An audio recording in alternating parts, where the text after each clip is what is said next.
আমার মতো কে কে শাক দিয়ে হাতে মেখে এইভাবে চচ্চড়ি রান্না করেন অবশ্যই কমেন্টে জানাতে পারেন। হ্যালো এভরিওয়ান, আসসালামু আলাইকুম। কাছে কিংবা দূরে, দেশ এবং দেশের বাইরে যে যেখান থেকে আমার ভিডিওটা দেখছেন, আশা করি সকলে অনেক বেশি ভালো আছেন। আমি আল্লাহর রহমতে ভালো আছি। এই তো আপনাদের সঙ্গে শেয়ার করতেছি আমার যে আজকে রান্না বান্না। আমি এইভাবে প্রায় হাতে মেখে তরকারি রান্না করি শাক দিয়ে। অনেক সময় শাক রান্না করতে ভালো লাগে না, কিন্তু এইভাবে কয়েকটা আলু কেটে দিয়ে মরিচ ঝাল সবকিছু একটু বেশি করে দিয়ে হাতে মেখে চচ্চড়ি রান্না করলে অনেক মজা লাগে। তো এইভাবে আমি মেখে নিচ্ছি। আপনারা অনেক সুন্দর করে মেখে নেবেন আগে।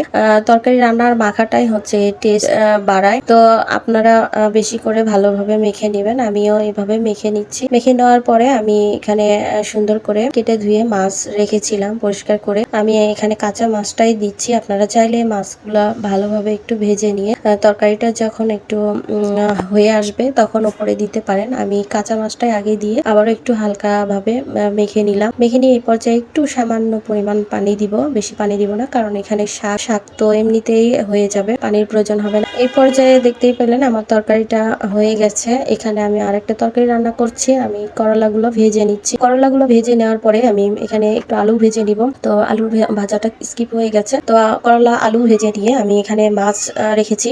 মাছগুলো ভালোভাবে একটু ভেজে নিব। ভেজে নিয়ে আমি এটা দিয়ে একটা মজার একটা রান্না করব।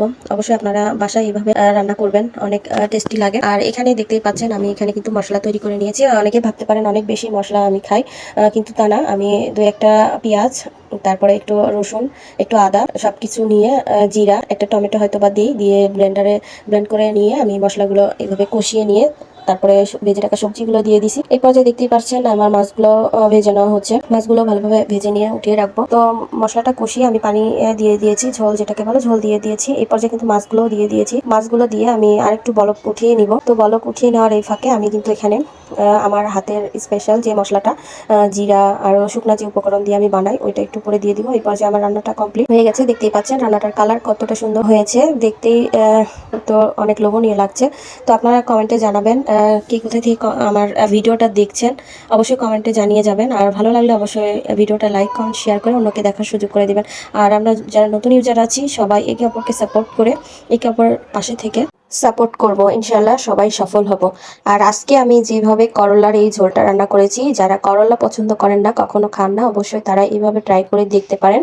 অবশ্যই বলবো একবার হলেও ট্রাই করে দেখবেন কতটা ইয়াম্মি লাগে, কতটা মজা লাগে। কখনোই তিতা ভাবটা লাগবে না আমার এই রেসিপিটা ফলো করলে। তো আজকের মতো এখানে বিদায়, আল্লাহ হাফেজ।